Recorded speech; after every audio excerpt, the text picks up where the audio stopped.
السلام علیکم ورحمۃ اللہ وبرکاتہ۔ الحمد للہ نحمده ونستعینه ونستغفره ونؤمن به ونعوذ باللہ من شرور انفسنا ومن سیئات اعمالنا، من یهده اللہ فلا مضل له ومن یضلل فلا هادی له، ونشهد ان لا الہ الا اللہ وحدہ لا شریک له، ونشهد ان سیدنا ومولانا محمدا عبده ورسولہ۔ فقد قال الله تبارك وتعالى في القرآن المجيد والفرقان الحميد: أعوذ بالله من الشيطان الرجيم، بسم الله الرحمن الرحيم، ألا إن أولياء الله لا خوف عليهم ولا هم يحزنون الذين آمنوا وكانوا يتقون لهم البشرى في الحياة الدنيا وفي الآخرة لا تبديل لكلمات الله ذلك هو الفوز العظيم۔ صدق الله العظيم وبلغنا رسوله النبي الأمين المكين الكريم، لمن الشاهدين والشاكرين والحمد لله رب العالمين۔ آئیے آغاز گفتگو سے قبل ہمارا مل کر حضور نبی کریم رؤوف رحیم خاتم النبی شفیع المذنبین رحمت عالم نور المجسم سرکار محمد مصطفیٰ صلی اللہ علیہ وسلم کی بارگاہ بے کس پناہ میں درود و سلام کا نذرانہ پیش کر پڑھیں: اللہم صلی علی سیدنا مولانا محمد وعلی الجود والکرم وعلہ واصحابہ وبارک وسلم۔ ایک مرتبہ پڑھ لیجیے: اللہم صلی علی سیدنا مولانا محمد صلاۃ تنجینا بہا من جمیع الاحوال والآفات وتقضی لنا بہا جمیع الحاجات وتطهرنا بہا من جمیع السیئات وترفعنا بہا عندک الدرجات وتبلغنا بأقصى الغایات من جمیع الخیرات فی الحیاۃ بعد الممات انک علی کل شیء قدیر۔ رسول برکت کے لیے پڑھے: اللہم صلی علی سیدنا علی سیدنا محمد الحمد للہ تنفرج القربۃ بالحوائج وتنال الرغائب وحسن الخواتم ويسر الامام بوجهه الكريم وعلى آلہ واصحابہ في كل لمحة ونفس بعدد كل معلوم لك یا اللہ یا اللہ یا اللہ۔ نگاہ ولی میں وہ تاثیر دیکھی، نگاہ ولی میں وہ تاثیر دیکھی، بدلتی ہزاروں کی تقدیر دیکھی۔ آج کا یہ مبارک مسعود دن، چونکہ آج 11 ربیع الثانی جو کہ سرکار غوث اعظم رضی اللہ تبارک و تعالی عنہ کے وصال کا دن ہے، آپ کا آج عرس بڑی ہی تجھ کو احتشام کے ساتھ منایا جاتا ہے۔ لہٰذا اسی مناسبت سے میں نے آیت کریمہ کی تلاوت کے اندر ارشاد فرماتا ہے: الا ان اولیاء اللہ لا خوف علیہم ولا هم یحزنون۔ خبردار، بے شک اللہ کے ولیوں کو نہ کوئی خوف ہے نہ کوئی غم۔ الذین آمنوا وکانوا یتقون، کیونکہ یہ وہ لوگ ہیں جو ایمان لائے اور تقوی اختیار کیا۔ لہم البشری فی الحیات الدنیا وفی الآخرہ، ان کے لیے بشارت ہے، خوشخبری ہے دنیا اور آخرت۔ لا تبدیل لکلمات اللہ ذالک هو الفوز العظیم، اور اللہ کی باتیں نہیں بدلتی اور یہ بہت بڑی کامیابی ہے۔ آیت کریمہ میں اللہ تبارک و تعالی نے اپنے پیارے محبوبوں کا ذکر فرمایا اور لیکن ذرا انداز بیان دیکھیں۔ اللہ تعالی نے آیت کریمہ کی جو شروعات فرمائی وہ فرمائی لفظ الا اور انا سے۔ الا انا اولیاء اللہ لا خوف علیہم ولا هم یحزنون۔ عربی میں الا اور انا یہ کب آتے ہیں؟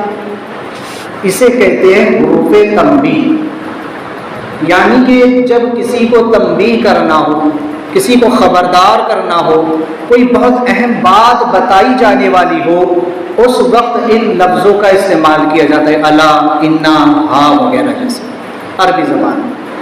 اس کو آپ اردو میں اس طریقے سے سمجھے کہ جہاں پر کوئی خطرے کی، میں پہلے ایک چیز آپ کو بتا دوں کہ یہ وہ الفاظ ہیں کہ جس سے کسی آنے والے کو خبردار کیا جاتا ہے، کسی بات سے تنبیہ کی جاتی ہے۔ اللہ تبارک و تعالی نے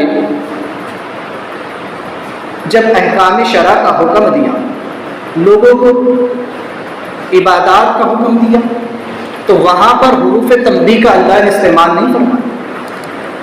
جیسے کہ نماز کا حکم دیا تو فرمایا اقیموا الصلاۃ، نماز قائم۔ زکوٰۃ کا حکم دیا تو فرمایا وآتوا الزکاۃ، زکوٰۃ دو۔ وارکعوا مع الراکعین، اور رکوع کرنے والوں کے ساتھ رکوع۔ روزے کا حکم دیا، یا ایھا الذین آمنوا کتب علیکم الصیام، اے ایمان والو تم پر روزے فرض کیے گئے۔ اللہ تبارک و تعالیٰ نے حج کا حکم دیا، وَلِلَّهِ عَلَى النَّاسِ حِجُّ الْبَيْتِ مَنِ اسْتَطَاعَ إِلَيْهِ سَبِيلًا، کہ تم میں سے جو بھی استطاعت رکھتا ہے، طاقت رکھتا ہے، وہ آ کر ہمارے خانہ کعبہ کا حج کرے، اس کا طواف کرے۔ لیکن کہیں پر بھی ان آیات میں حروف تنبیہ کا استعمال نہیں ہوا۔ یہاں پر نہ الا ہے نہ انا ہے، بس اللہ نے صاف لفظوں میں آسان لفظوں میں بات کہہ دی کہ نماز قائم کرو، زکوٰۃ دو، روزہ رکھو اور حج کرو۔ یہاں پر حروف تنبیہ کا استعمال نہیں فرمایا، اور یہاں حروف تنبیہ کا استعمال ہو رہا ہے جب اولیاء اللہ کا ذکر آ رہا ہے۔ الا انا، صرف ایک نہیں بلکہ دو حروف تنبیہ اللہ نے استعمال کرا، لفظ الا اور لفظ انا۔ الا خبردار، انا بے شک، اولیاء اللہ، اللہ کے ولی۔ تو حروف تنبیہ آتے اس وقت ہے کہ جب کسی کو متنبہ کرنا ہو، خبردار کرنا ہو۔ اللہ نے نماز، روزہ، زکوٰۃ کا حکم دیا لیکن حروف تنبیہ کا استعمال نہیں کیا، لیکن جب اپنے ولیوں کا ذکر کیا تو حروف تنبیہ کا استعمال فرمایا۔ کیوں؟ اس لیے کہ اللہ جانتا تھا کہ نماز، روزہ، حج کرنے والے تو بہت ہو گئے لیکن اولیاء اللہ کو ماننے والے نہیں۔ حروف تنبیہ اس وقت استعمال، اردو میں اس کو سمجھے کہ جیسے کہ اگر ہم راستہ چل رہے ہیں، گاڑی ڈرائیو کر رہے ہیں تو راستے میں جگہ جگہ پر بورڈ لگے ہوئے تھے کہ جہاں پر لکھا ہوتا ہے کہ آہستہ چلیں، آگے اسکول ہے، آگے جو ہے تو ہاسپٹل ہے، یا آگے کوئی روڈ خراب ہے تو ایک بورڈ لگا دیا جاتا ہے، آگے کچا روڈ، آگے خراب روڈ۔ اگر جو لوگ تیراک ہوتے ہیں، جو سمندر میں تیراکی کرتے ہیں، ان کے لیے سمندر میں بھی ایک جگہ پر بورڈ لگا دیا جاتا ہے کہ اس سے آگے نہ جائے ورنہ آگے ڈوبنے کا خطرہ ہے، آگے گہرائی زیادہ ہے، آگے دلدل ہے، آگے جاؤ گے تو ڈوب جاؤ گے، ایک بورڈ لگا دیا جاتا ہے، سائرن لگا دیا جاتا ہے۔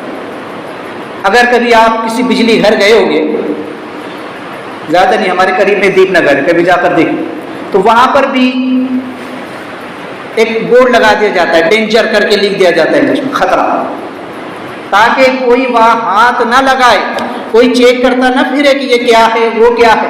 اگر غلط جگہ ہاتھ لگا دیا تو کرنٹ لگ جائے گا اور جان چلی جائے گی۔ لہٰذا جہاں پر جان جانے کا خطرہ ہوتا ہے وہاں پر بورڈ لگا دیا جاتا ہے۔ راستہ اگر خراب ہے تو بورڈ لگا دیا جاتا ہے کہ جان نہ چلی جائے، ایکسیڈنٹ نہ ہو جائے۔ سمندر آگے گہرا ہے تو بورڈ لگا دیا جاتا ہے کہ تیرنے والا وہاں جا کر کہیں ختم نہ ہو جائے، ہلاک و برباد نہ ہو جائے، زیادہ آگے نہ جائے۔ لہٰذا جب آپ کبھی کسی ایسی جگہ پر چلے جائے بجلی گھر میں تو وہاں پر جگہ جگہ لگا دیا جاتا ہے ڈینجرس کر کے، تاکہ کوئی ہاتھ نہ لگائے ورنہ بجلی کا جھٹکا لگے گا اور جان چلی جائے۔ تو جہاں جان جانے کا خطرہ ہو وہاں پر ایک بورڈ لگا دیا جاتا ہے، اور جہاں ایمان جانے کا خطرہ تھا وہاں اللہ نے بورڈ لگا دیا، وہاں اللہ نے حکم لگا دیا، الا انا اولیاء اللہ لا خوف علیہم ولا هم يحزنون، خبردار، بے شک اللہ کے ولیوں کو نہ کوئی خوف ہے نہ کوئی غم ہے۔ کیونکہ اگر کبھی انسان کی جان چلی جائے تو کوئی بات نہیں، لیکن ایمان چلا جائے تو یہ بہت بڑے خطرے کی بات ہے۔ تو جہاں ایمان کے جانے کا خطرہ تھا، کیونکہ ولیوں کی شان میں گستاخی کرو گے تو ایمان جانے کا خطرہ ہے۔ نبی کی توہین تو اسی وقت کفر ہے، لیکن علماء فرماتے ہیں کہ کسی ولی کی شان میں ادنا سی توہین بھی کر دیا تو ڈر ہے کہ اس کا خاتمہ کفر پر ہو، کیونکہ پھر آگے اس کو توفیق نہ ملے گی اور ایسے ہی کام کرتا چلا جائے گا یہاں تک کہ اس کا خاتمہ کفر پر ہو۔ تو اللہ تعالیٰ نے پہلے ہی بورڈ لگا دیا، خبردار میرے ولیوں کی بارگاہ میں گستاخی مت کرنا۔ الا انا، اللہ نے بورڈ لگا دیا۔ دو لفظ حروف تنبیہ کے اللہ تعالیٰ نے استعمال فرمائے۔ پھر فرماتا ہے اس کے بعد اولیاء اللہ، اللہ کے ولی۔ اولیاء جمع ہے لفظ ولی، یہاں تمام اولیاء اس کے اندر آ رہے ہیں کہ یہ سب اللہ تعالیٰ کے دوست ہیں، کیونکہ ولی کے معنی بہت سے ہوتے ہیں۔ ولی کے معنی دوست بھی ہوتے ہیں، ولی کے معنی قریب بھی ہوتے ہیں، مقرب کے بھی ہوتے ہیں، مددگار کے بھی ہوتے ہیں، کبھی معبود کے بھی ہوتے ہیں اور کبھی وارث کے بھی ہوتے ہیں، اور الگ الگ جگہوں پر اس کا معنی اس آیت کے سیاق و سباق کے حوالے سے کیا جاتا ہے۔ بہرحال اس کی میں تفصیل کی طرف نہیں جاتا۔ یہاں پر اس آیت کریمہ میں لفظ ولی کا معنی ہے دوست. اولیاء اللہ، اللہ کے ولیوں کو، اللہ کے دوستوں کو. تو یہاں پر اللہ نے ولیوں کو اپنا جو ہے تو دوست فرمایا.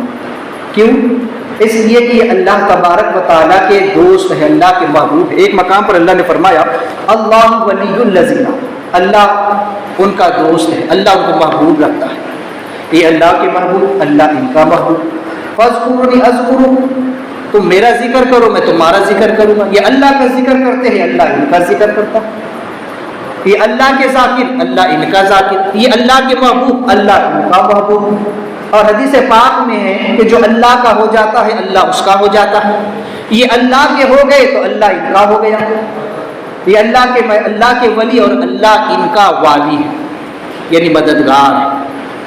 تو لہٰذا یہ ہے اولیاء اللہ جو اللہ کے محبوب، اللہ کے برگزیدہ بندے ہیں، جنہیں اللہ تبارک و تعالیٰ نے اپنے لیے چن لیا، پسند کیا، خاص کر دیا. اب یہاں پر ایک چیز میں بیان کروں. ایک ہے قرآن مجید کے اندر فرمایا اولیاء اللہ، اللہ کے دوست. اور ایک لفظ اور استعمال ہوا ولی من دون اللہ، اولیاء من دون اللہ، یعنی کہ اللہ کے مقابل دوست. اس سے مراد وہ بت ہے جن کی پرستش اہل کفر کیا کرتے تھے، جن کو کفار مشرکین پوجا کرتے تھے. انہوں نے بتوں کو بنا رکھا تھا، تراش رکھا تھا. یا پرانے زمانے کے وہ نیک اور صالحین بندے کہ جن کی زندگی تو عبادت میں گزری، لیکن ان کی وفات کے بعد والوں نے انہی کی بندگی اور انہی کو پوجنا اور ان کی پرستش کرنا شروع کر دیا. اور پھر انہی کی تصویریں اور انہی کے مجسمے بنا کر کے اس کو سجدے کرنے لگے، پوجنے لگے.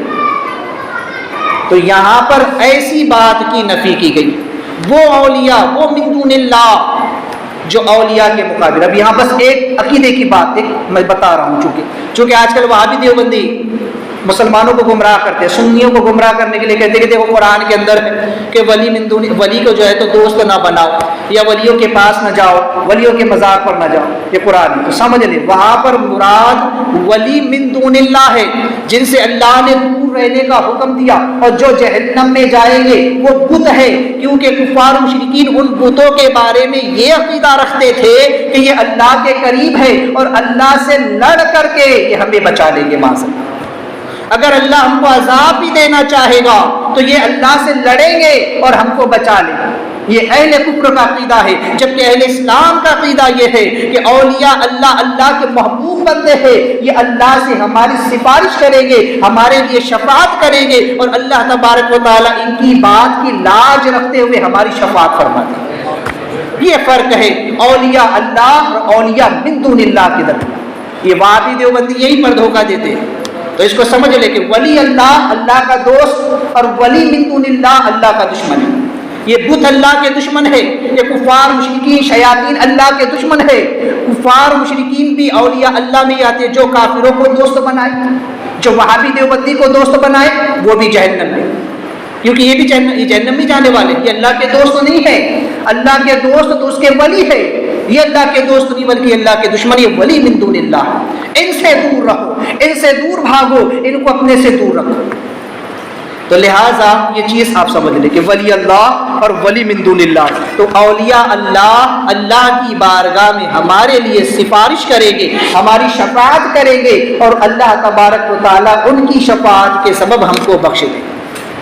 لیکن ولی من دون اللہ یہ بت، یہ کفار، یہ مشرکین، یہود، نصارہ، ہنود اور تمام باطل فرقے جہنم میں جائیں. ان کو دوست نہ بناؤ کیونکہ یہ خود جہنمی ہے، یہ جہنم میں جانے والے. اللہ نے صاف لفظوں میں فرمایا لا یستوی اصحاب النار واصحاب الجنہ اصحاب الجنۃ هم الفائزون.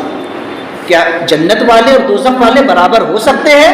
ہرگز نہیں ہو سکتے، بلکہ جنت والے کامیاب ہیں اللہ فرماتا ہے. تو لہٰذا جو جنتی ہے انہی سے دوستی کرے، جو جنتی ہے انہی سے رشتہ کرے، جو جنتی ہے انہی کے یہاں شادی بیاہ کرے. آج کل بہت سے لوگ سمجھتے ہیں کہ وہابی دیوبندیوں کی بیاہ کر لو سب ہو جاتا ہے، بعد میں لا کر کے بنا لیں گے. ارے صاحب ایسا نہیں چلتا. گوبر کو لا کر کے فاتحہ پڑھ دو گے تو حلوہ نہیں بن جائے گا. اس کے عقیدہ جو ہے جب تک کہ اس کا عقیدہ باطل ہے اس کے ساتھ کوئی معاملہ نہیں ہو سکتا. تو لہٰذا اللہ والوں کے ساتھ جو ہے، جو نیک اللہ کے بندے ہیں انہی کے ساتھ دوستی کرے اور انہی کے ساتھ اپنا رشتہ قائم رکھے۔ لہذا آگے اللہ نے فرمایا لا خوف علیہم ولا هم يحزنون، کہ ان کو نہ کوئی خوف ہے اور نہ کسی بات کا غم ہے۔ یہ جو اللہ کے دوست ہے، اللہ کے قریبی ہے، یہ جو اولیاء ہے، ان کو نہ تو کسی بات کا خوف اور نہ کسی چیز کا غم ہے۔ خوف کسے کہتے ہیں وہ سمجھ لیں کہ خوف جو ہے تو آئندہ نقصان کے خطرے کو خوف اور گزشتہ نقصان کے رنج کو غم کہا جاتا ہے، یعنی کہ آئندہ نقصان کا خطرہ ہے نا، آگے مستقبل میں جو ہونے والا ہے، انسان سوچ کر پریشان ہوتا ہے فلاں میرا کام ہے، فلاں معاملہ ہے، کیا ہوگا، تو آگے آنے والی مصیبت کا انسان کو خوف ہوتا ہے، اور جو پیچھے گزر گئے حالات، کوئی واقعہ گزر گیا تو اس کا اس کو غم ہوتا ہے، رنج ہوتا ہے، افسوس ہوتا ہے کہ ایسا ہوا میرے ساتھ۔ لیکن اولیاء اللہ اس سے محفوظ ہوتے ہیں۔ اب یہاں پر سمجھے کہ خوف یہ دو قسم کا ہوتا ہے۔ خوف جو ہے دو قسم کا ہے، ایک ہے مفید اور ایک ہے مضر۔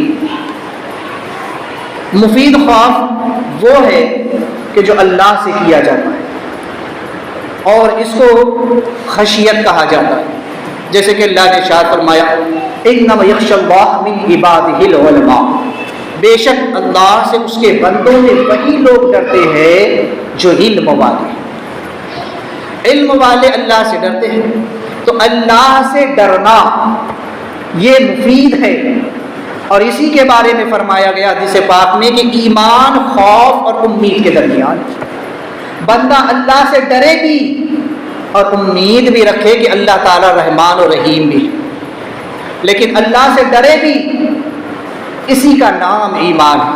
آج کل تو ایسا ہو گیا کہ کچھ لوگ خوف کی طرف اتنا نکل جاتے ہیں کہ بالکل ڈر جاتے ہیں کہ بس ایسا ہی ہوگا ویسا ہی ہوگا، اور امید چھوڑ دیتے ہیں اللہ سے۔ ایسے لوگ بھی خطرے میں، اور جو لوگ صرف امیدوں پر دنیا زندگی گزار رہے ہیں، اللہ مہربان ہے، اللہ 70 ماہوں سے زیادہ پیار کرتا ہے، ہم نے گناہ بھی کیے تو کیا ہوا، یہ لوگ امید ہی امید لیے بیٹھے، اللہ سے ڈرتے نہیں ہیں، ایسے لوگ بھی خطرے میں ہیں۔ اور اعتدال کا راستہ یہ ہے کہ بندہ اللہ سے ڈرے، گناہ سے بچے، لیکن اگر گناہ ہو جائے تو امید رکھے کہ اللہ مجھ سے یہ گناہ ہو گیا ہے تو بخشنے والا مہربان۔ یہ ہے خوف، ایمان جو خوف اور امید دونوں کے درمیان ہے۔ تو اللہ کے جو ولی ہے ان کو جو خوف، اللہ کا جو خوف ہے وہ ہر انسان کو ہونا چاہیے، اللہ کا ڈر ہر ایک کے دل میں ہونا چاہیے کہ انسان اللہ ہی سے ڈرے، اور ما سوا اللہ کی، اللہ کے علاوہ کسی اور سے ڈرنا یہ مضر خوف ہے۔ دنیا سے ڈرنا، دنیا داروں سے ڈرنا، حالات سے ڈرنا، یہ ہے مضر خوف۔ آج کل لوگ لیڈروں سے ڈرتے ہیں، نیتاؤں سے ڈرتے ہیں، سیٹوں سے ڈرتے ہیں، بڑوں سے ڈرتے ہیں، کوئی اور کسی سے ڈرتا ہے۔ لوگ جو ہے تو سردی کے ڈر سے وضو نہیں کرتے، لوگ جو ہے تو پریشانی مصیبت آتی ہے، کچھ آتا ہے تو اس کے خوف سے، اس کے ڈر سے جو نمازوں کو نہیں آتے، میرے پیچھے بہت کام ہی معاملہ ہے۔ سروس والے لوگ ڈرتے ہیں، داڑھی رکھنے سے ڈرتے ہیں، ارے ہماری سروس ہے، نوکری ہے، داڑھی رکھیں گے تو نوکری چلی جائے گی، یہ دنیا کا ڈر ہے، دنیا کا خوف ہے۔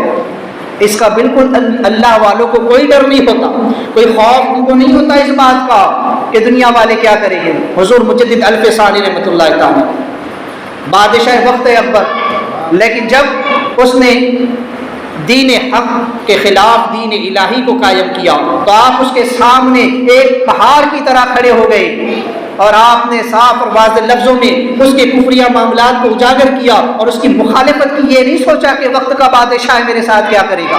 اس نے آپ کو جیل میں بھی ڈالا، آپ پر طرح طرح کے ظلم و ستم بھی کیے، لیکن مجدد الف ثانی نے ذرا بھی اس بات کی پرواہ نہیں کی، اور آپ اپنے موقوف پر قائم رہے۔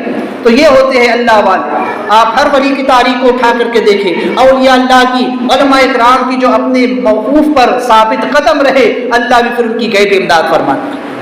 یہ وہ لوگ ہوتے ہیں جن کو دنیا کا ڈر نہیں ہوتا، دنیا داروں کا ڈر نہیں ہوتا، دنیا والوں کا ان کو ڈر اور خوف نہیں ہوتا ہے۔ تو یہ ہے مضر خوف، دنیا سے ڈرنا، دنیا داروں سے ڈرنا۔ جب بندہ اللہ سے ڈرتا ہے تو پھر ساری کائنات اس سے ڈرتی ہے، اور جب اللہ سے ہی بندہ نہ ڈرے تو پھر وہ ساری کائنات سے ڈرتا ہے۔ ایک چونٹی بھی ہوتی ہے نا، وہ اس سے بھی ڈرتا ہے، ایک مونگی سے بھی ڈرتا ہے، ایک مچھر سے بھی ڈرتا ہے، اپنے سائے سے تک انسان ڈر جایا کرتا ہے، اپنے سائے کو دیکھ کر انسان ڈر جاتا ہے۔ کیوں؟ اس کے دل میں اللہ کا ڈر۔ جب اللہ کا ڈر اس کے دل میں آ جائے، پھر سامنے اگر شیر بھی ہو تو پھر اسے اس کا ڈر نہیں ہوتا۔ حضرت سلمہ رضی اللہ تبارک و تعالیٰ یا کوئی صحابی ہے، وہ سرکار صلی اللہ علیہ وسلم کے غلام ہے، جنگل میں پہنچ گئے، شیر سامنے آ گیا، آپ نے کہا کہ سن، میں رسول اللہ صلی اللہ علیہ وسلم کا غلام ہوں۔ اتنا کہا، شیر آپ کے آگے تم ہلاتا ہوا چلنے لگا۔ سرکار غوث پاک کے کئی واقعات اور کرامات اس زندگی میں، کئی اولیاء اللہ ایسے ہیں جنہوں نے شیر کی بھی سواری کی ہے۔ تو کیوں؟ اس لیے کہ ان کو اللہ کا ڈر تھا، اللہ کا خوف تھا، اس لیے ساری کائنات ان سے ڈرتی تھی۔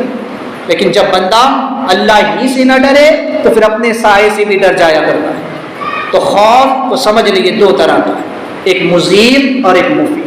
اولیاء اللہ مفید خوف کو جانتے ہیں، صرف اللہ سے ڈرتے ہیں، اور مزید خوف، نقصان دہ خوف، ان کو کوئی ان پر اثر نہیں ہوتا۔ وہ اس دنیا سے اور دنیا والوں سے ہرگز نہیں ڈرتے۔ کیوں؟ اس لیے کہ اللہ تعالیٰ نے فرمایا الذین آمنوا وقاموا یتقون، اس لیے کہ یہ وہ لوگ ہیں جو ایمان لائے اور تقویٰ کی دولت انہوں نے اختیار کر رکھی، ان کے پاس ایمان بھی ہے اور تقویٰ بھی ہے۔ یہاں سے ایک چیز عقیدے کی سمجھ لے کہ کوئی شخص اس وقت تک ولی نہیں ہو سکتا جب تک اس کے پاس یہ دو چیزیں نہ ہو، تقویٰ بھی ہو اور ایمان بھی ہو۔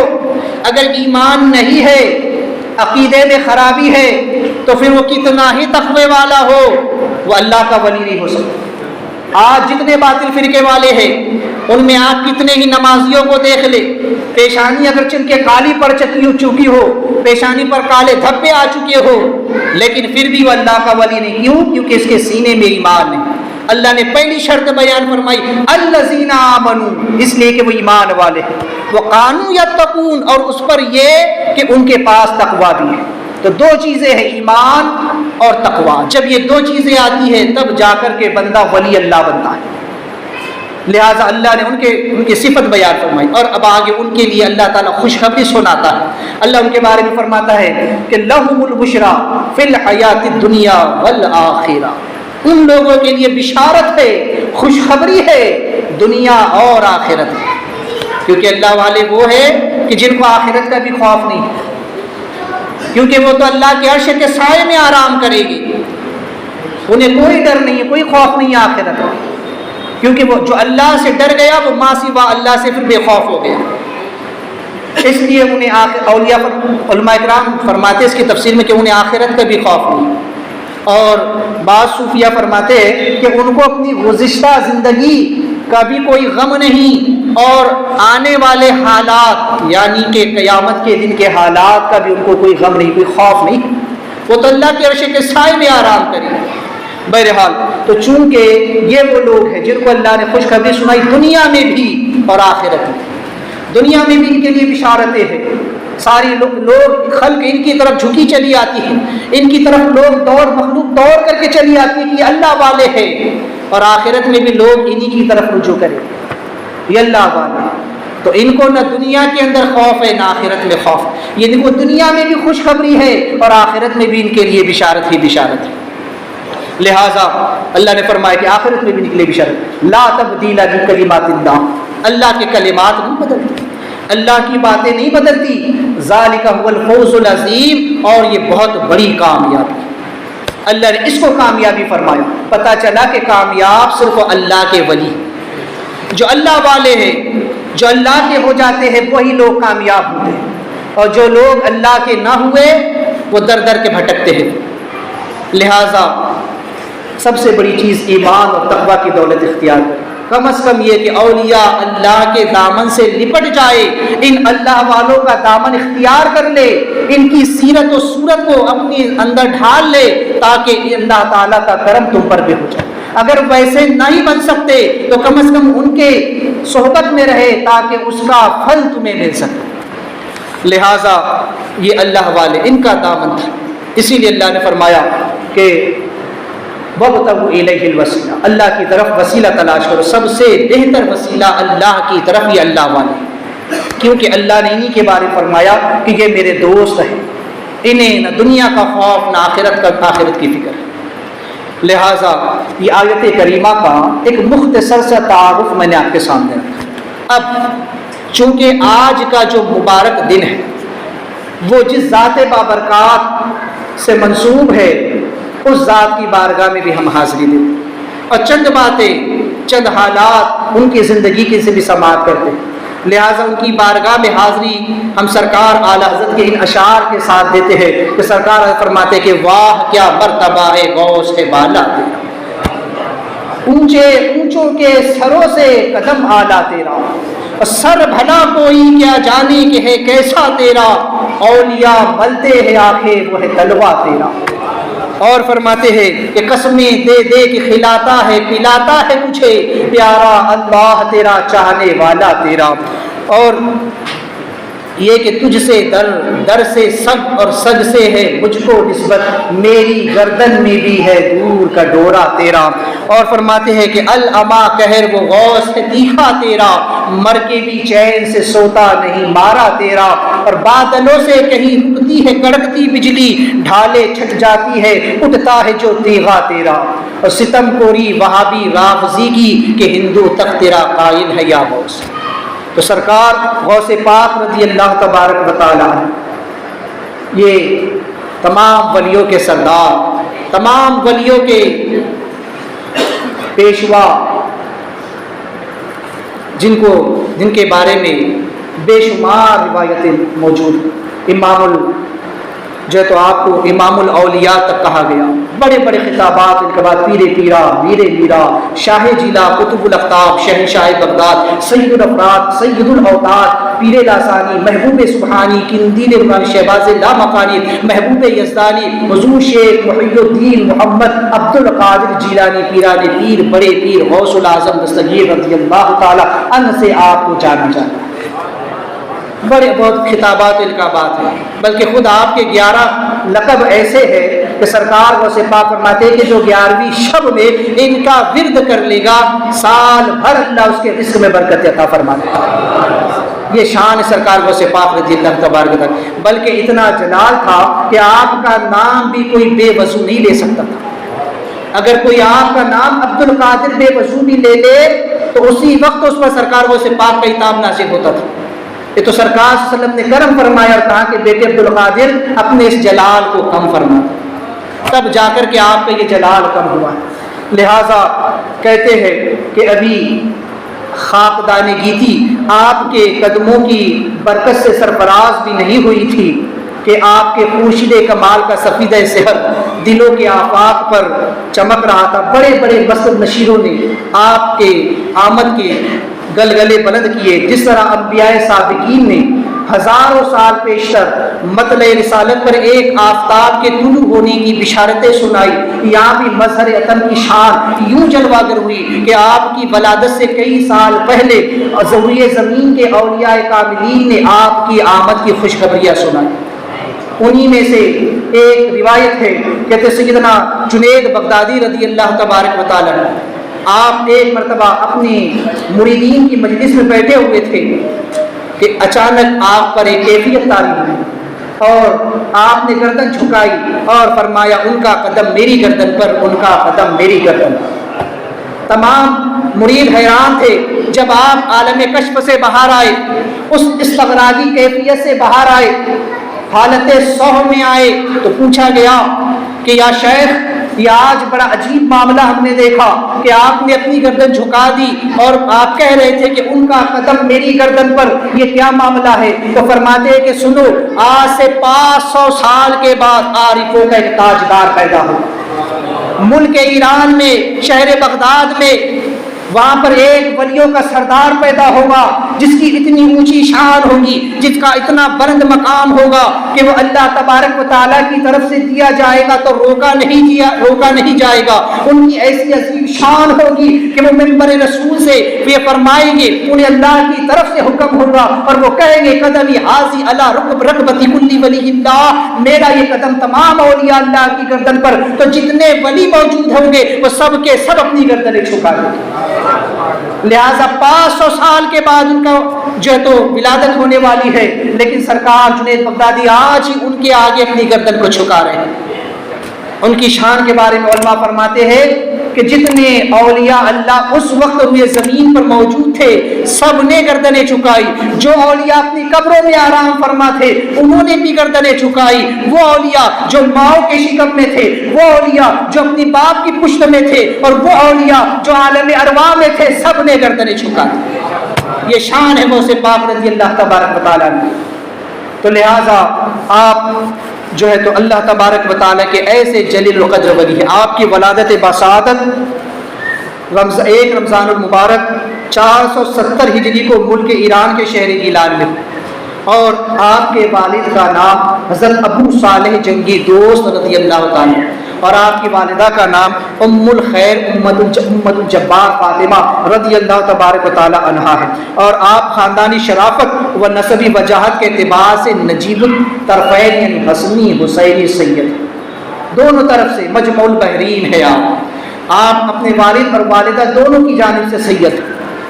آپ کے اندر امام حسن کا بھی نور ہے اور امام حسین کا بھی نور ہے، لہٰذا دونوں کی جو ہے دونوں کا نور اور دونوں کی روشنی سرکار غوث پاک رضی اللہ تبارک و تعالیٰ عنہ کے اندر موجود ہے۔ بچپن ہی سے آپ کی کرامت مشہور ہے کہ جب آپ اس خاندانی گیتی پر قدر رجا فرما ہوئے، چونکہ 1 رمضان المبارک تھی، چاند نظر نہیں آیا ہوا تھا، اب تک کسی کو چاند دکھائی نہیں دیا تھا، لہٰذا لوگ پریشان تھے کہ کل عید کا روزہ ہے یا نہیں، پہلی رمضان ہے یا نہیں، لہٰذا سرکار غوث پاک رضی اللہ تعالیٰ عنہ اسی رات آپ کی ولادت ہوتی ہے، اور آپ جو ہے اپنی والدہ کا دودھ بھی نوش نہیں فرماتے، لہٰذا صبح صادق سے لے کر کے غروب آفتاب تک آپ اپنی والدہ کا دودھ نوش نہیں فرماتے ہیں۔ پورے خاندان میں بلکہ پورے شہر بغداد میں یہ بات مشہور ہو گئی کہ سید گھرانے میں ایک ایسا بچہ پیدا ہوا ہے کہ جو صبح صادق سے لے کے غروب آفتاب تک دودھ نہیں پیتا ہے۔ لہٰذا یہ شان سرکار کو سے پاک کیا کہ بچپن ہی سے احکام شرع کے آپ پابند رہے، بچپن ہی سے۔ جب لڑکپن کا زمانہ آیا تو آپ کی عمر کے بچے کھیلا کرتے تھے، سرکار کو سے پاک فرماتے میرے دل میں بھی خیال پیدا ہوا کہ چل کر کے میں ان کے ساتھ کھیل۔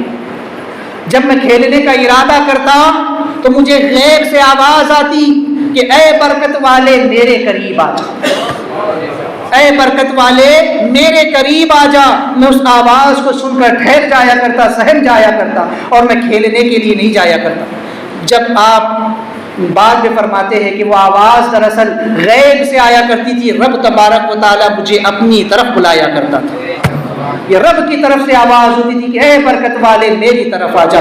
بچپن سے اللہ تبارک و تعالیٰ نے آپ کی حفاظت فرمائی، کیونکہ یاد رکھیے ایک عقیدے کا مسئلہ کہ انبیاء معصوم ہوتے ہیں، انبیاء معصوم ہوتے ہیں، ان سے گناہ نہیں ہوتے، لیکن اولیاء محفوظ ہوتے ہیں۔ اللہ ان کو حفاظت کی چادر عطا فرماتا ہے اور انہیں گناہوں سے محفوظ فرما لیتا ہے۔ تو فرماتے ہیں کہ بچپن ہی سے یہ معاملہ تھا۔ کسی نے پوچھا کہ یا شیخ عبد القادر جیلانی آپ کو کب پتہ چلا کہ آپ اللہ کے ولی ہیں، آپ کو اس بات کا علم کب ہوا؟ فرماتے کہ جب میں بچپن میں مکتب میں پڑھنے کے لیے جایا کرتا تھا، اس وقت جیسے ہی میں اپنا قدم درسگاہ میں رکھتا اسی کے ساتھ ایک آواز آتی افسح لولی اللہ، اللہ کے ولی کے لیے جگہ کشادہ ہوا، اور اس آواز کو میرے ساتھ میرے تمام ہم مکتب اور میرے استاد بھی سنا کرتے تھے۔ یہ شان ہے غوث پاک رضی اللہ تبارک و تعالیٰ، تو جن کا معاملہ بچپن ہی سے یہ رہا، لہٰذا 18 سال کی جب عمر ہوئی علم دین حاصل کرنے کے لیے آپ جو ہے تو بغداد کی سب سے مشہور و معروف یونیورسٹی اس وقت کی سب سے معروف جو ہے تو درسگاہ، علمی درسگاہ جامعہ نظامیہ میں آپ جو ہے تو پڑھنے کے لیے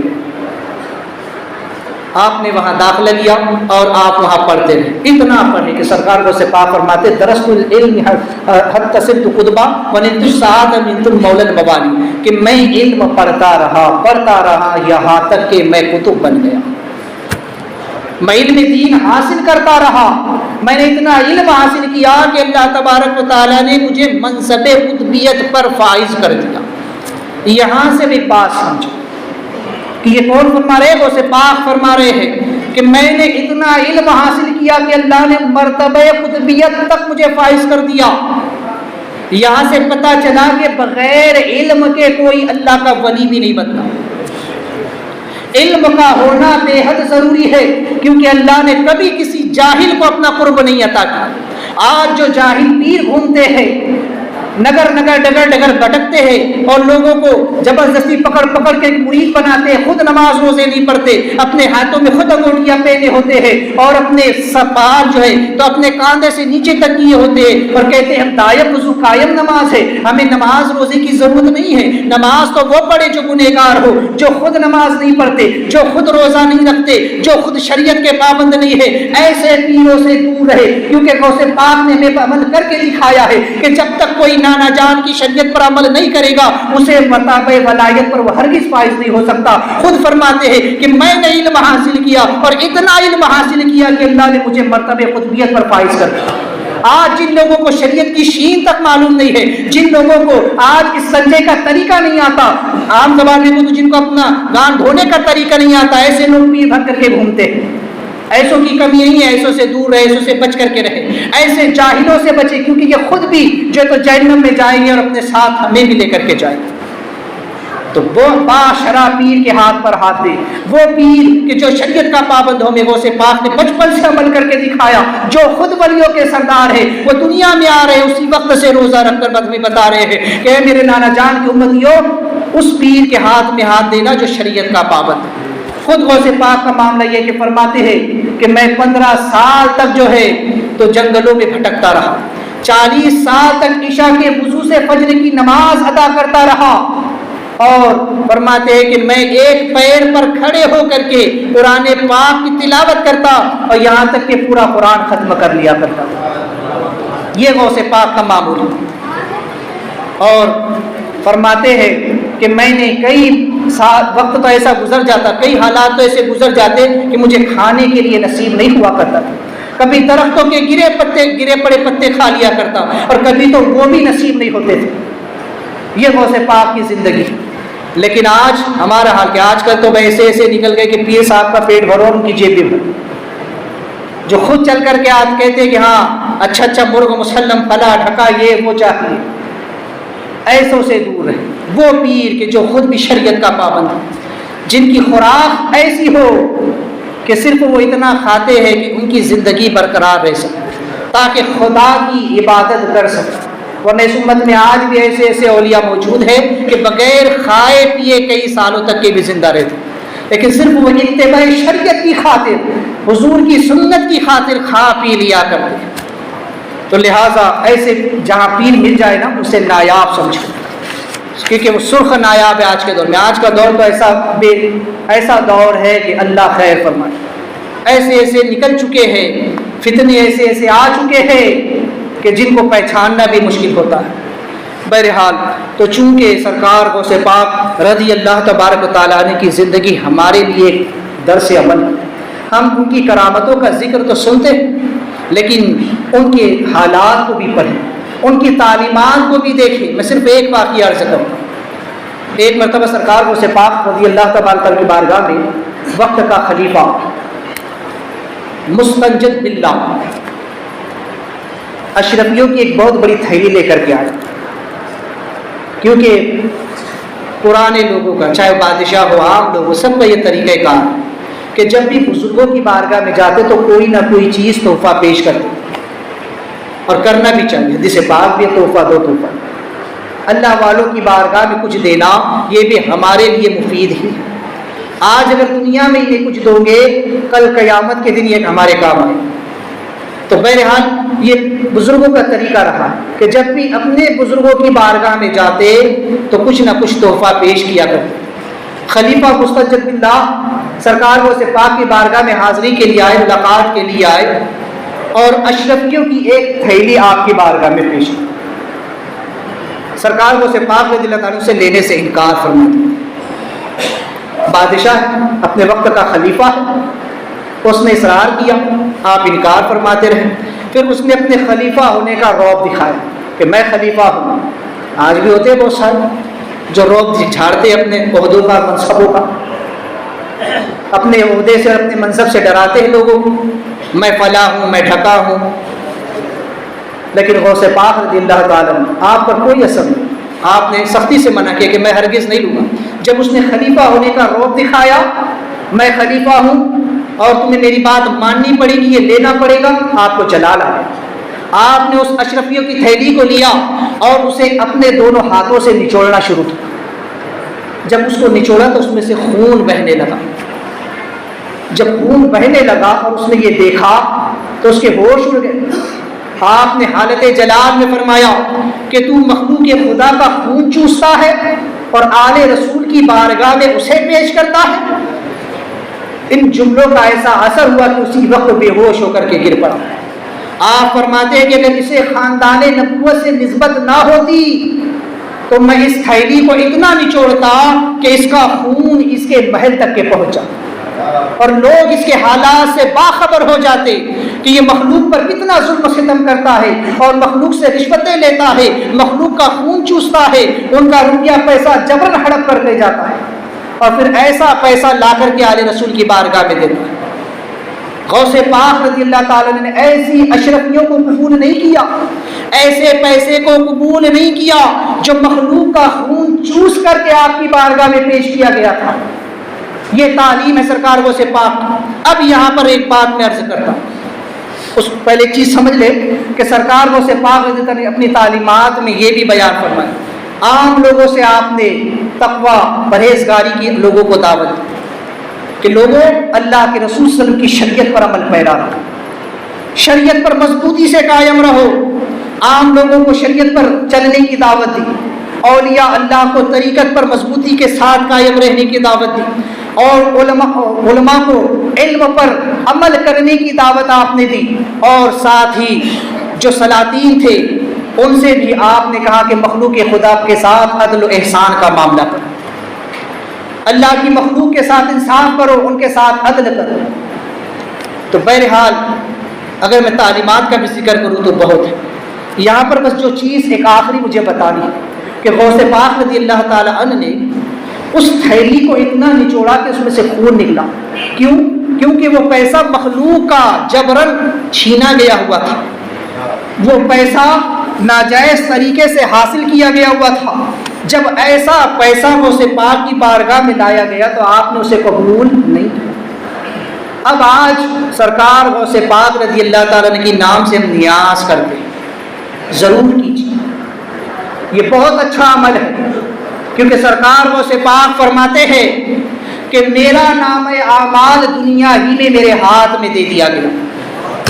لوگوں کو قیامت میں ملے گا نا، ہر انسان کو قیامت کے دن اس کا نام اعمال اس کے ہاتھ میں دیا جائے گا، اور کوئی نہیں جانتا کس ہاتھ میں ملے گا۔ جس کو سیدھے ہاتھ میں ملا وہ کامیاب، جس کو الٹے ہاتھ میں ملا وہ تو ناکام ہو گیا۔ غوث پاک فرماتے ہیں کہ میرا نام اعمال دنیا ہی میں اللہ نے میرے ہاتھ میں عطا فرما دیا۔ جب میں نے اس پر نظر دوڑائی تو میں نے دیکھا کہ جتنا زیادہ ثواب کھانا کھلانے کے عمل میں ہے میں نے کسی اور عمل میں نہیں پایا، کسی اور عمل میں نہیں پایا، اتنا ثواب ہے۔ کیونکہ اسلام کی تعلیم یہ سرکار صلی اللہ علیہ وسلم فرماتے ہیں کہ بھوکے کو کھانا کھلانا بہترین اسلام، بھوکے کو کھانا کھلانا بہترین اسلام ہے، کسی کا پیٹ بھر دینا یہ بہترین اسلام میرے آقا علیہ الصلوۃ والسلام فرماتے ہیں۔ اور اسے پاک بھی فرماتے ہیں کہ جتنا ثواب میں نے کھانا کھلانے کے عمل میں پایا اتنا ثواب کسی اور عمل میں نہیں پایا۔ یہی وجہ تھی کہ آپ ہر مہینے کی 12ویں تاریخ کو سرکار صلی اللہ علیہ وسلم کے نام سے لنگر کرتے تھے اور غربا یتیمہ مساکین کو کھلایا کرتے تھے۔ آپ کا لنگر تو ہر دن چلا کرتا تھا، ہر روز آپ کا لنگر چلتا، لیکن 12ویں ہر مہینے کی آپ خصوصیت کے ساتھ سرکار صلی اللہ علیہ وسلم کے نام سے لنگر کرتے اور غربا یتامہ مساکین سبھی کو کھلایا کرتے تھے۔ آپ کو سرکار کی بارگاہ سے وہ تحفہ ملا کہ اب قیامت تک آپ کے چاہنے والے آپ کی 11ویں سے لنگر کرتے رہتے۔ یہ سرکار صلی اللہ علیہ وسلم کا سرکار غوث پاک کو بہترین تحفہ ہے، یہ صدقہ ہے کہ اب لوگ قیامت تک آپ کی 11ویں مناتے ہیں اور آپ کے نام سے لنگر کرتے ہیں، نیاز کرتے ہیں۔ یہ بزرگوں کا بہت بہترین عمل ہے، لہٰذا ضرور کرنا چاہیے۔ لیکن ایک چیز سمجھے، بزرگوں کا جو تبرک ہے وہ سب کے لیے ہوتا ہے، امیر بھی کھائے، غریب بھی کھائے، سب کھائے۔ لیکن آج کل ایک رواج چل چکا ہے دعوتوں کا، یاد رکھیے اس میں دعوت کا کوئی سسٹم نہیں، لنگر ہے، نیاز ہے، جو آئے وہ کھائے، اس میں دعوت کی کیا ضرورت ہے؟ سرکار غوث پاک کا تبرک ہے، ہر کوئی کھا سکتا ہے، لیکن آج ہم نے اسے بھی بنا دیا۔ اب تو آج دعوتیں ہر چیز کی ہو گئی، شادی کی دعوت اپنی جگہ، موت کی لوگ دعوتیں کرنا شروع کر دیتے، لنگروں کی، نیاز کی دعوت نہیں، ایک عام لنگر ہو۔ لنگر کا معنی یہ ہوتا ہے کہ جو آئے کھائے، نیاز کا مطلب یہ ہوتا ہے کہ جو آئے وہ کھائے، یہ نہیں کہ بس جس کو ہم نے دعوت دے دی، اور لوگ بھی دیکھتے ہیں باقاعدہ جس کو دعوت ہے وہی آئے۔ اب امیروں کو ہی سب سے زیادہ گنا جاتا ہے اور غریبوں، یتیموں، مسکینوں کو چھوڑ دیا جاتا ہے، یہ نہ کریں۔ ہر ایک کا اس میں حق ہے، ہر ایک کو کھلائے، غریب کا بھی اس میں جو تو حق ہے، یتیم، مسکین، فقیر کا بھی حق ہے، سب کو بلائے، سب کو کھلائے، لہٰذا کھلائے اپنی حلال کمائی سے۔ یہی میں بتانا چاہتا ہوں کہ غوث پاک رضی اللہ تعالیٰ کی بارگاہ میں نیاز کا مطلب کیا ہوتا ہے؟ واپی دیوبندی کہتے ہیں شرک ہے، ناجائز ہے، حرام ہے۔ ارے کیوں شرک ہو گیا، کیوں ناجائز حرام ہو گیا؟ یہ تو ایک بہترین عمل ہے۔ اس کا مطلب نیاز کا بس 2 جملوں میں آپ کو مطلب بتا دوں، اس کی میں زیادہ تشریح نہیں کرتا ورنہ دلائل کی کمی نہیں الحمدللہ اہل سنت کے پاس۔ بس 2 جملوں میں بات سمجھ لیں کہ نیاز بزرگوں کی فاتحہ ہوتی ہے، جس بزرگوں کی طرف وہ منسوب ہوتی ہے اس بزرگوں کی فاتحہ ہوتی ہے۔ کوئی ایک کھانا بنا دیا جاتا ہے اور اس پر فاتحہ پڑھ دی جاتی ہے، قرآن کی آیتیں پڑھ دی جاتی ہے، وہ قرآن کا پڑھنا اور اس کھانے کا ثواب وہ ان بزرگوں کی روح کو ایصال کر دیا جاتا ہے، بس اسی کو نیاز کہتے ہیں۔ اور عام مردے کے لیے کیا جائے تو وہ ایصال ثواب ہے۔ بس عرف میں اتنا ہے کہ اگر کسی خاص بزرگ کی طرف، اللہ والے کی طرف نسبت ہو جائے تو وہ نیاز ہو جاتی ہے، وہ برکت والی ہو جاتی ہے، اس کا کھانا دلوں میں نور پیدا کرتا ہے۔ لیکن جب کسی عام مرحوم کے لیے کیا جائے، اس کے لیے کھانا بنا کر تقسیم کر دیا جائے، اس کی حدیث بھی ہے، دلیل بھی ہے۔ سرکار صلی اللہ علیہ وسلم کی بارگاہ میں حضرت سعد رضی اللہ تعالیٰ عنہ اور کہا رسول اللہ میری والدہ کا انتقال ہو چکا ہے، بتائیں میں ان کے لیے کوئی ایسا عمل کروں کہ جس کا ثواب انہیں مرنے کے بعد بھی ملتا رہے؟ اللہ کے رسول سے فرمایا ایک کنواں کھود دو ان کے نام سے، ان کے نام سے ایک کنواں کھود دو، جتنے لوگ اس کنویں سے پانی پیتے رہیں گے تمہاری والدہ کو ثواب ملتا رہے۔ کون کہہ رہے؟ اللہ کے رسول کہہ رہے ہیں۔ صحابی رسول نے کنواں کھودا اور اس کا نام ہی رکھ دیا ام سعد کا کنواں۔ کنویں کا نام کیا رکھا؟ ام سعد کا کنواں۔ اب جو بھی آئے اس سے پانی پیے، جتنے لوگ پانی پیتے رہیں گے آپ کی والدہ کو ثواب پہنچتا رہے گا۔ اب سمجھ لے کہ غوث پاک کی نام سے اگر نیاز ہو، غریب نواز کے نام سے نیاز ہو، غوث پاک کا بکرا ہو، غریب نواز کا بکرا ہو، کسی ولی کے نام سے اگر نسبت ہو جائے، وہ شرک نہیں ہوتا، وہ حرام نہیں ہو جاتا، وہ ناجائز نہیں ہوتا، بلکہ اسے نسبت مل جاتی ہے اور اس کا ثواب ان بزرگوں کو پہنچ جایا کرتا ہے۔ یہ ناجائز حرام نہیں ہے بلکہ جائز ہے۔ اب جتنے بھی اس سے کھائے پیئیں گے اس کا ثواب ان بزرگوں کی بارگاہ میں پہنچتا رہے گا۔ یہ بس مقصد ہوتا ہے نیاز کا۔ تو میں بتا یہ رہا تھا کہ اپنی حلال کمائی سے نیاز کرے، اپنی حلال کمائی سے بزرگوں کی فاتحہ دے، کیونکہ غوث پاک نے اس نذرانے کو، اس جو تو اشرفیوں کو قبول نہیں کیا جو غریبوں کا حق چوس کر کے ان کی بارگاہ میں پیش کیا۔ اگر 2 نمبر کا ہے، حرام طریقے سے کمایا ہے یا بھائی کا حق مار لیا اور اب نیاز کرنے بیٹھ گئے، یہاں پر غریب کا حق نہیں دیا جاتا، یہاں پر زکوٰۃ صحیح طور پر ادا نہیں کی جاتی، اور پھر اب جو تو نیاز کر رہے ہیں، تو یہ نہیں، زکوٰۃ فرض ہے، اسے ادا کریں۔ غریبوں کا بھی حق آپ کی اس میں رکھا گیا ہے، بھائیوں کا حق رکھا گیا ہے، بہنوں کا حق رکھا گیا ہے۔ پہلے حق والوں کا حق دے، کسی کا حق نہ حق جو تو آپ نے چھین لیا، کسی کی زمین چھین لی، کسی کا مکان پر قبضہ کر لیا، کسی کی وراثت پر آپ جو تو اپنا حق جمع کر کے بیٹھے ہیں، اور اب اس پیسے سے اگر غوث پاک کی نیاز کرتے ہیں تو یہ امید نہ رکھیں کہ وہ قبول ہو جائے گی غوث پاک کی بارگاہ میں، کیونکہ غوث پاک نے ایسی اشرفیوں کو نچوڑ دیا اور اس کا خون نکال کر کے بتا دیا کہ میں ایسا تحفہ قبول نہیں کرتا جو غریبوں کا خون چوس کر کے میری بارگاہ میں لایا گیا۔ یوں بھی آل رسول کی بارگاہ وہ ہے کہ جہاں پر حلال اور پاکیزہ کمائی کے ساتھ پیش کیا جائے، کیونکہ یہ وہ ذات ہے آل رسول وہ ہے کہ جن کو زکوٰۃ دینا حرام۔ اللہ کے رسول نے فرمایا کہ میری اولاد کو زکوٰۃ نہ دو، کیوں؟ ان کی شرافت کی وجہ سے، ان کے نسب کی وجہ سے، اس لیے کہ زکوٰۃ مال کا میل ہے۔ تم میری بارگاہ میں، میری اولاد کی بارگاہ میں اپنے مال کا میل پیش کرتے ہو، یہ نہیں چلے گا، بلکہ سترا مال، پاکیزہ مال اولاد رسول کی بارگاہ میں پیش کرو۔ اولاد رسول کی بارگاہ میں اپنی پاکیزہ کمائی سے لا کر کے پیش کرو کہ حضور یہ محنت کی کمائی ہے، اسے قبول فرما لیجیے۔ اگر قبول کر لیے انہوں نے تو یہ ہمارا ذہ نصیب ہے، یہ ہمارا ذہ نصیب ہے کہ ایک آل رسول ہماری پاکیزہ کمائی کو اپنی بارگاہ میں قبول کر رہے ہیں۔ انہوں نے، ہم نے احسان نہیں کیا انہیں دے کر کے، بلکہ قبول کر کے انہوں نے ہم پر احسان کر دیا، کیونکہ کل قیامت کے دن یہی ہوں گے جو اپنے نانا جان کی بارگاہ میں ہماری عرضیہ پیش کرنے والے ہوں گے۔ تو لہٰذا ان کی بارگاہ میں پاکیزہ چیز پیش کریں، نیاز ضرور کرے، اسے بند نہ کریں، یہ ایک اچھا عمل ہے۔ بزرگوں کی بارگاہ میں یہ آپ کا تحفہ ہے، غوث پاک کی بارگاہ میں۔ یوں بھی آپ، ایک قانون ہے نا، آپ کسی کو تحفہ دیتے ہیں تو بدلے میں وہ بھی آپ کو تحفہ دیتا ہے۔ آپ کسی کو کوئی چیز دیتے ہیں تو وہ بھی آپ کا خیال کرتا ہے کہ آپ اللہ نے مجھ کو یہ چیز دی ہے۔ آج آپ دنیا میں غوث پاک کے نام سے نیاز کرو گے، کل قیامت میں غوث پاک آپ کو یاد کرے گا، اس نے دنیا میں میرے نام سے نیاز کی ہے، اس نے دنیا میں میرے نام پر لوگوں کو کھلایا ہے، میرے اس کا ثواب مجھے پہنچایا ہے، لہٰذا کل قیامت کے دن وہ آپ کی شفاعت کرے گی، وہ آپ کا ذمہ لیں گے، کل قیامت کے دن وہ آپ کی سفارش اللہ کی بارگاہ میں کرے گی۔ یہ ہے اولیاء اللہ، یہ ہے نیاز کا مقصد۔ تو صرف کھا پی لینا، کھلا پلا دینا یہ بھی ضروری، بلکہ یاد رہے ضرور کرے آپ نیاز، اسے بند بھی نہ کریں، لیکن جہاں آپ زیادہ، بہت زیادہ کنٹلوں میں کرتے ہیں تو تھوڑا سا کم کر کے آپ کچھ غریبوں کی بھی مدد غوث پاک کے نام سے کریں، غوث پاک ہی کی نسبت سے آپ کسی غریب کی بھی مدد کریں، لیکن نیاز کو بند بھی نہ کریں، اعتدال کا راستہ اختیار کریں۔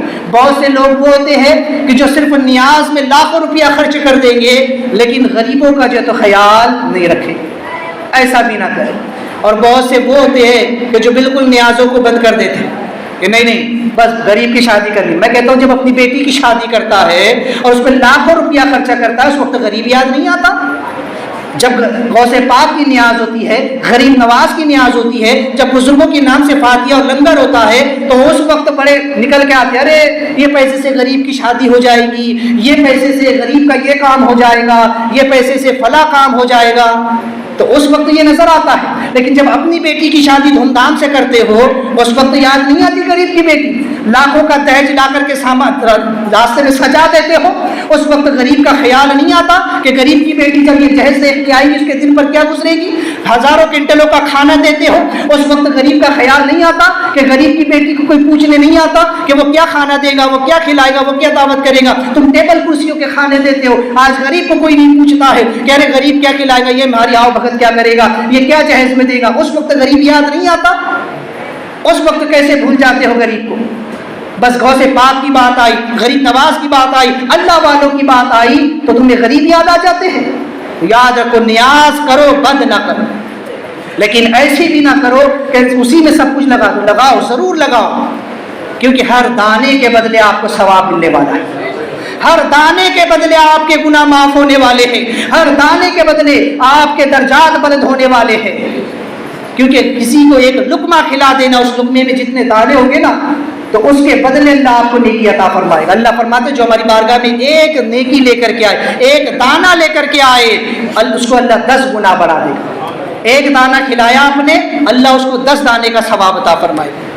تو ضرور کریں، بد بھی نہ کریں، لیکن کچھ پیسہ بچا کر کے اسی پیسے سے غریب نواز کے نام سے کچھ اور فلاحی کام بھی کرے، کچھ دینی کام بھی کرے، کچھ غریبوں کی مدد بھی ضرور کر دیا کرے، دینی مکاتب بھی چلائے، دین اس کی طرف بھی توجہ دے۔ آج اہل سنت کا جو پیسہ ہے نا وہ نظر و نیاز وغیرہ میں زیادہ خرچ ہو جاتا ہے، اور سواراس وغیرہ میں، لیکن دینی تعلیم پر ہم کوئی توجہ نہیں دیتے۔ دینی تعلیم پر ہم پیسہ خرچ کرنے کو تیار نہیں ہے، اس کی طرف توجہ کریں۔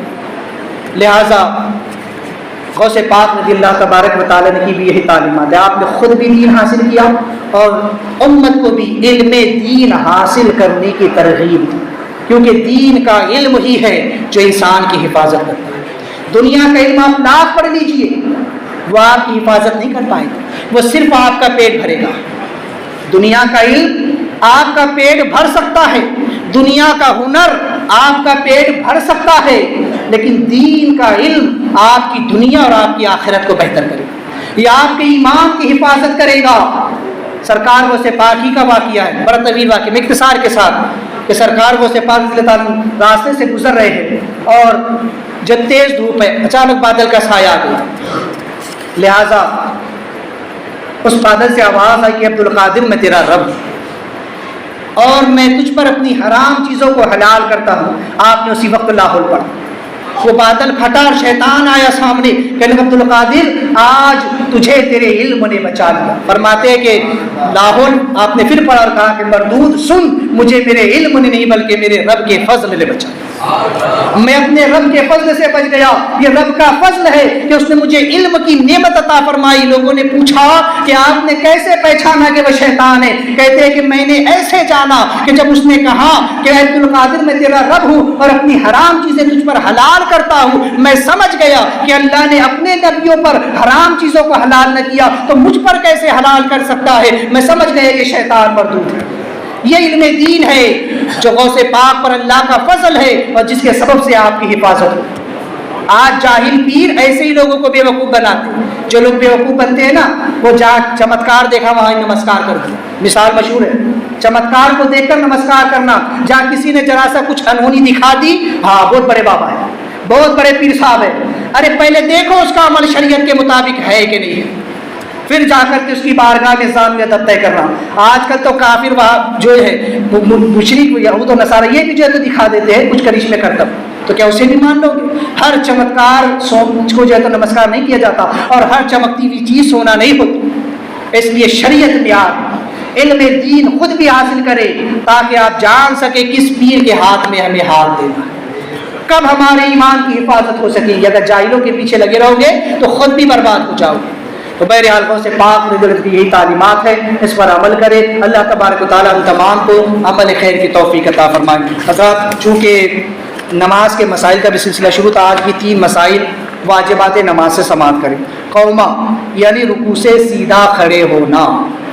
قوما کسے کہتے ہیں؟ جب ہم رکوع میں جاتے ہیں اور جب رکوع سے سمی اللہ لمن حمیدہ کہہ کر کے ہم کھڑے ہوتے ہیں، اسے کہتے ہیں قوما۔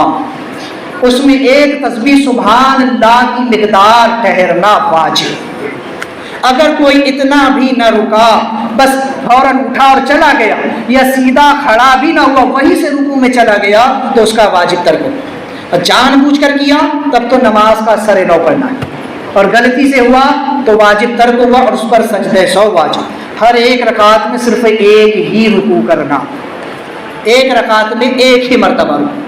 اگر کسی نے 2 مرتبہ رکوع کر دیا ایک رکعت میں تو ترک واجب اور اس پر سجدہ سہو واجب۔ ایک سجدہ کے بعد فوراً دوسرا سجدہ کرنا، اس کے درمیان میں کوئی رکن فاصل نہ ہو۔ جب آپ نے پہلا سجدہ کیا اس کے بعد آپ اٹھے، پھر فوراً اس کے بعد دوسرا سجدہ کر لینے کا۔ اگر زیادہ تاخیر ہو گئی تو پھر سجدہ سہو واجب ہو جائے۔ لہٰذا ان مسائل کو ذہن میں رکھے۔ دوران گفتگو کی غلطی و توبہ کرتا ہوں، استغفر اللہ ربی من کل ذنب و اتوب الیہ۔